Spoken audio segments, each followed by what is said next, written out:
Salmo 59. Aquele a quem Deus preserva, Satanás não pode destruir. O Senhor pode preservar a vida dos seus profetas com os próprios corvos que, se fosse apenas por sua natureza, arrancariam seus olhos. Davi sempre encontrou um amigo para ajudá-lo, quando seu caso era particularmente perigoso, e esse amigo fazia parte da casa de seu inimigo. Neste caso era Mical, a filha de Saul, como em ocasiões anteriores fora Jonatas, o filho de Saul, Miquitão de Davi. Este é o quinto dos segredos áureos de Davi. O povo escolhido de Deus tem muitos desses amigos. Versículo 1: Livra-me, Deus meu, dos meus inimigos. Ele deveria ser levado morto ou vivo, bem ou adoecido e carregado para o abate. A incredulidade teria sugerido que a oração seria um desperdício de fôlego. A incredulidade teria sugerido que a oração seria um desperdício do fôlego, mas o bom homem não pensava assim, pois ele faz dela seu único recurso. Note como ele estabelece o título: Deus meu, em contraste com meus inimigos. Este é o método correto para capturar e extinguir eficazmente os dardos flamejantes do inimigo sob o escudo da fé. Charles A. Spurgeon. Há duas alegações das quais o salmista faz uso. Um era que Deus era seu Deus, versículo 1. A outra era sobre o poder e a força de seus inimigos. John Hill, em sermões sobre várias ocasiões. Versículo 2. Livra-me, salva-me.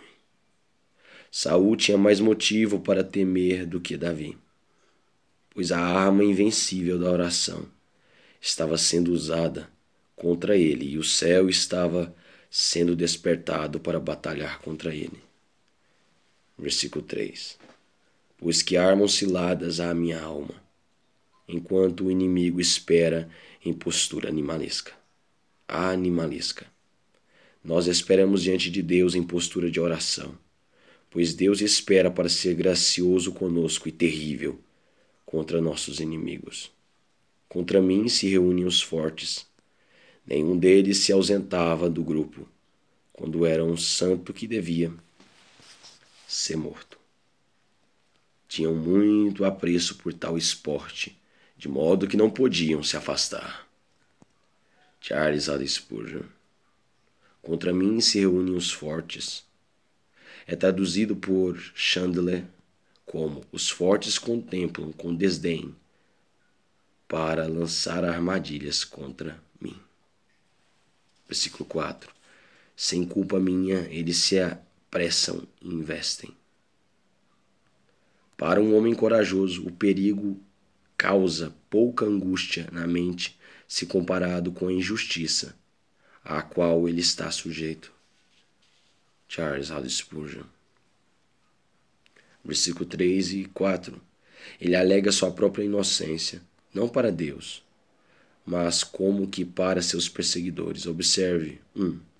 A inocência do piedoso não o protegerá da malignidade do perverso. Aqueles que são inofensivos como pombas são, contudo, por amor a Cristo, odiados por todos os homens, como se fossem nocivos e desprezíveis como as serpentes. 2. Ainda que nossa inocência não nos proteja das tribulações, contudo, nos dará grande suporte e consolo durante nossas tribulações. O testemunho de nossa consciência de que agimos corretamente com aqueles que conosco agiram danosamente contribuirá muito para nosso júbilo no dia mau. Tendo consciência de nossa inocência, podemos, com humildade confiante, apelar a Deus e implorar-lhe que defenda nossa causa prejudicada. E isso ele fará no tempo devido. Matthew Henry. Versículo 5.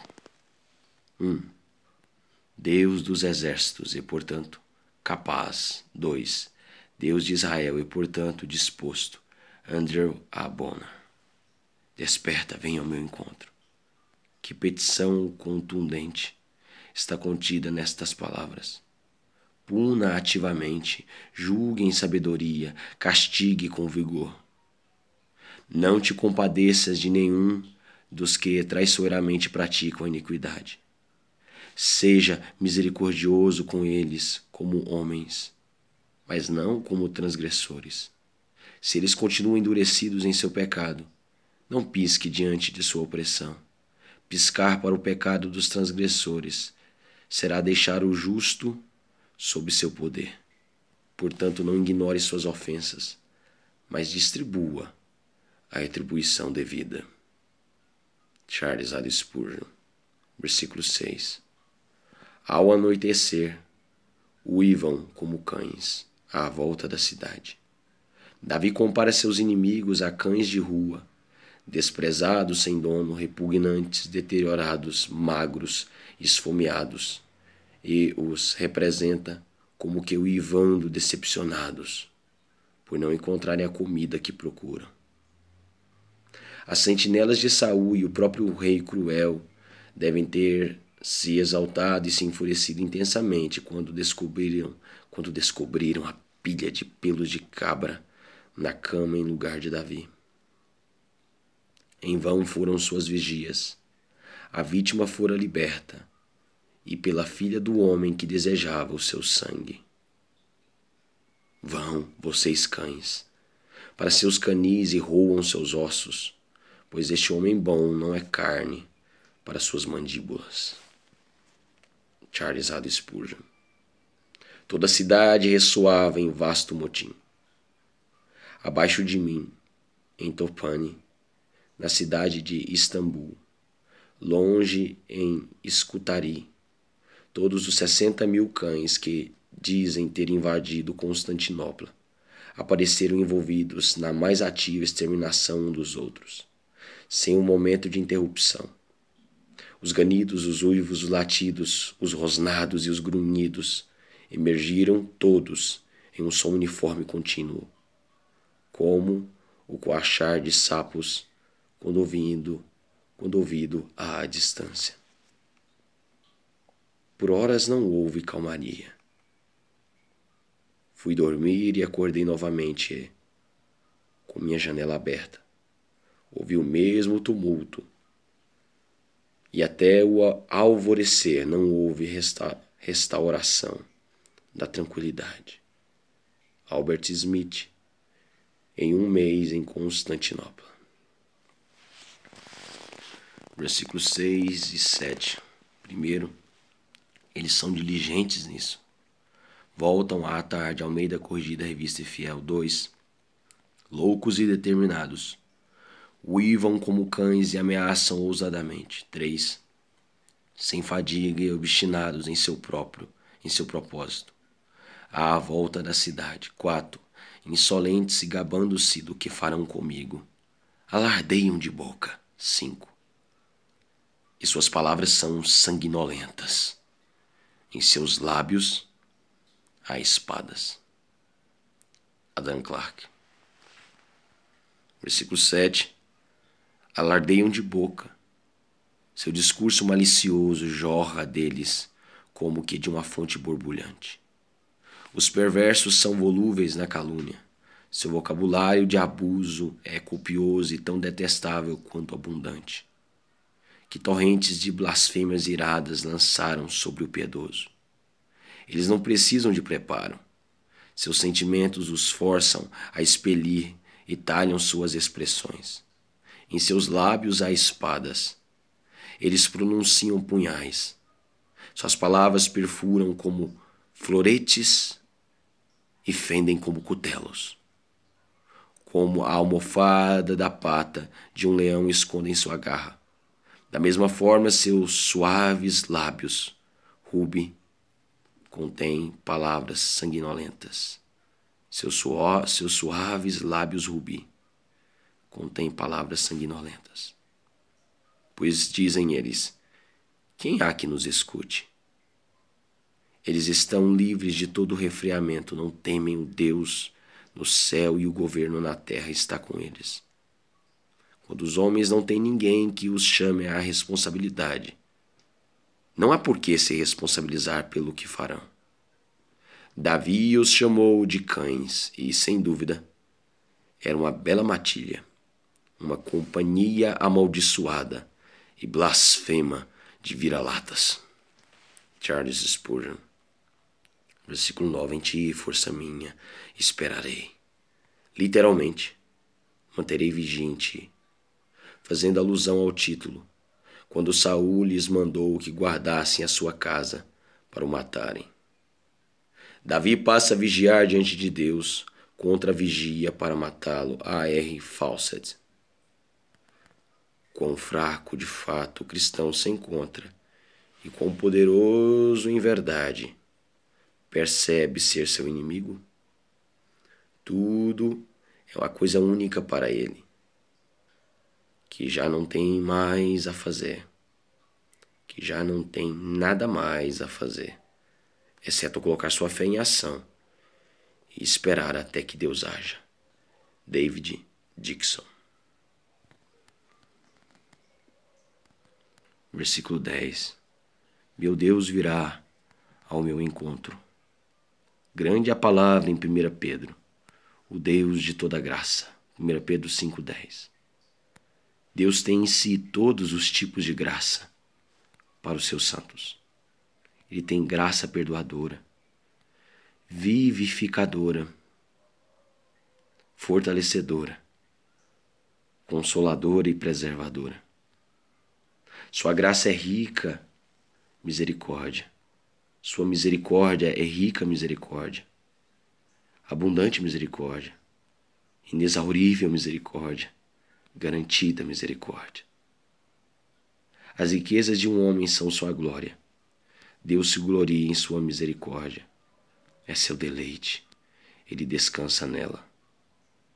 E assim também nós, pois há uma plenitude infinita, inconcebível dessa misericórdia nele. 2 Coríntios capítulo 1, versículo 3.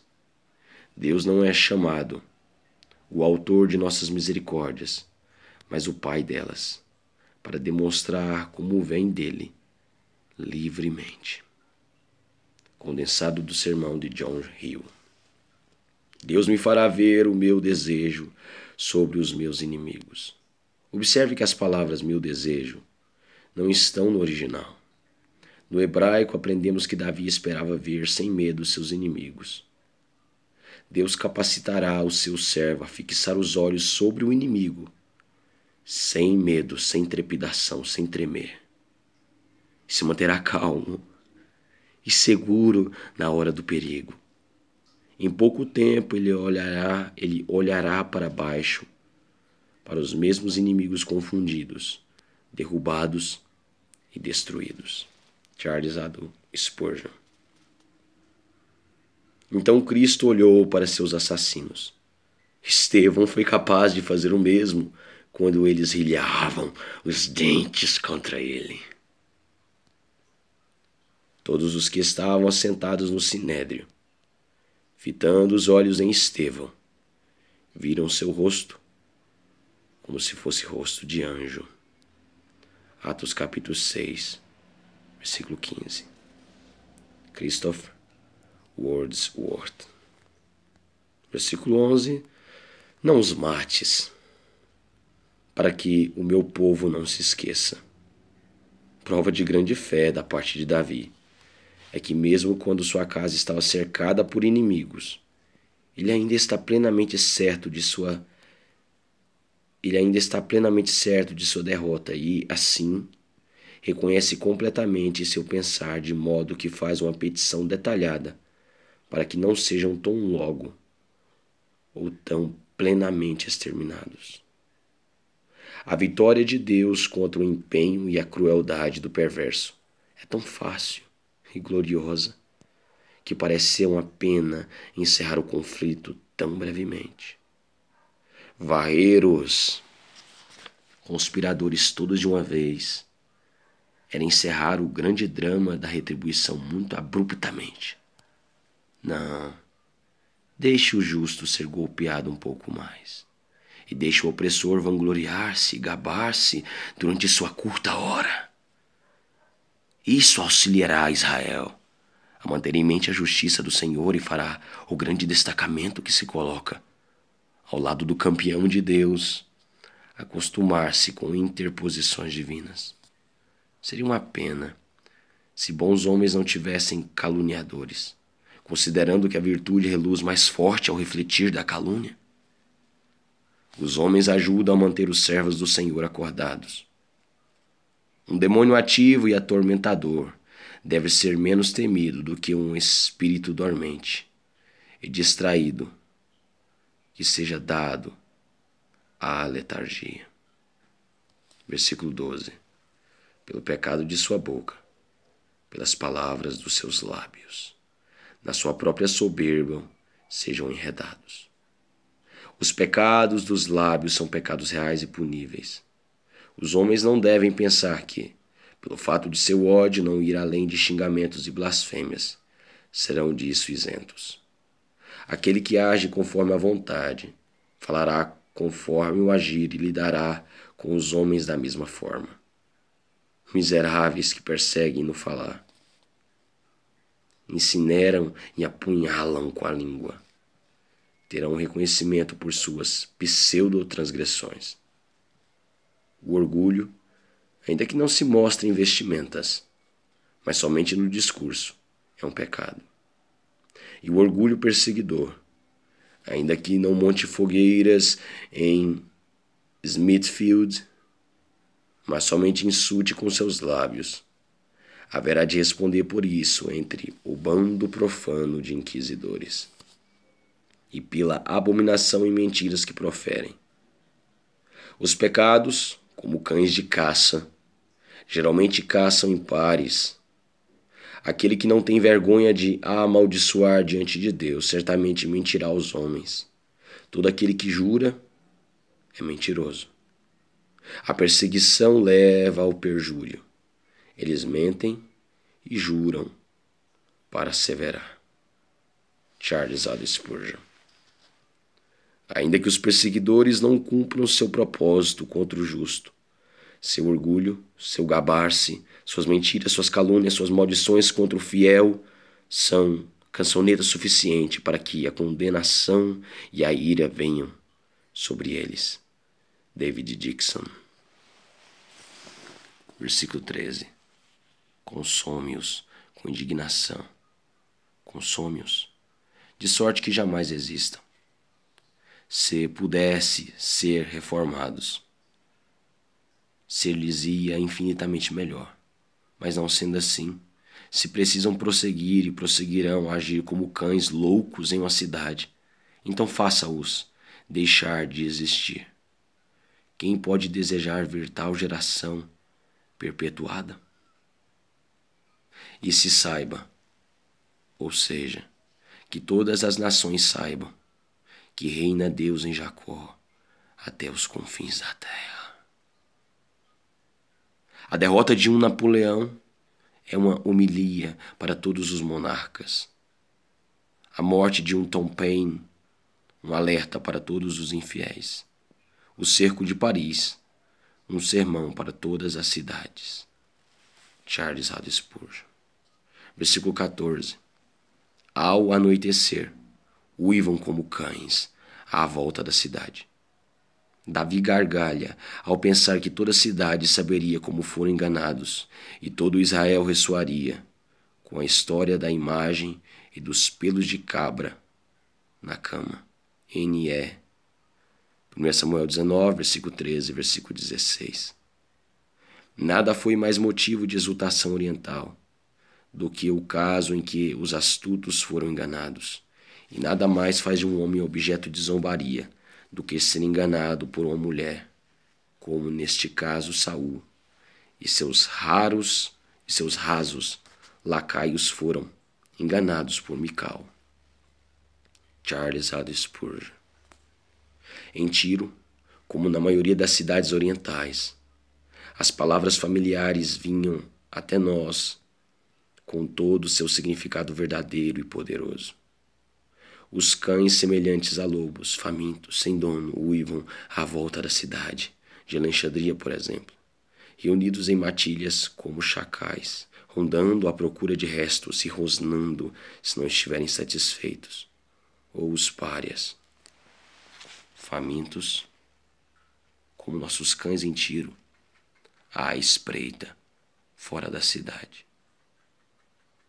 A estes podemos aplicar a altamente desfavoráveis definições das Escrituras que todos os ingleses, homens e mulheres, devem repudiar, indignados, em favor das criaturas leais, fiéis e pacientes que vigiam nossas casas como sentinelas, guardam nossos rebanhos como pastores, nos recebem com alegria extasiada quando voltamos para casa. E que algumas vezes preferirão morrer em lugar de abandonar a sepultura de seu amo. Divagações sobre a terra e mares da Bíblia. Aqueles que se arrependem de seus pecados, quando estão em lutas, sofrem como pombas. Aqueles cujos corações se endurecem, quando estão em lutas, uivam como cães. Matthew Henry. Versículo 15. Vagueiam à procura de comida e, se não se fartam, então rosnam. Veja a inquietação dos perversos. Veja a inquietação do perverso. E isto aumentará conforme sua inimizade com Deus aumentar. E no inferno será seu tormento infinito.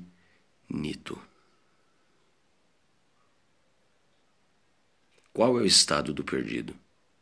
Senão a condição de um ambicioso acampamento de rebeldes que desposam a causa perdida e não desistem, mas são impelidos por suas paixões atrozes, delirando contra a causa de Deus, da verdade e do seu povo.